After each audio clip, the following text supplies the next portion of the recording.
હું તો મારા સિદ્ધપુરમાં આવ્યો ભાઈ, આ શિયાળાના મોસમની મજા લેવા આવ્યો ભાઈ। આપણા સિદ્ધપુરની અંદર શિયાળાની શરૂઆત થઈ ગઈ છે અને શિયાળામાં સિદ્ધપુરમાં કચરિયું સ્પેશિયલી બહુ જોરદાર મળે છે।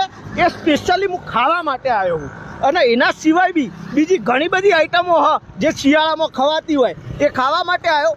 આ તમને હું બતાવું કઈ કઈ આઈટમો આપણે ખાવાના છીએ। આવી જો, જોતા રહ્યો, હેડો। તો મિત્રો આપણે અહીંયા સિદ્ધપુરમાં ન્યૂ એવન કચરિયું આપણે શરૂઆત થઈ ચૂકી છે। આ મારા મોટા ભાઈ છે જીતુભાઈ, આમને અહીંયા તેલની ગાણીમાં એકદમ ન્યૂ ફ્રેશ કચરિયું અહીંયા મળી રહે અને વત્તા કચરિયાની સાથે સાથે લાડુ એ પણ આર્યા, મમરાના લાડુ, તલની ચીકી, માવાની ચીકી, પછી ખજૂર પાક, મેથીના લાડુ। આ કયું કચરિયું? તલનું કચરિયું।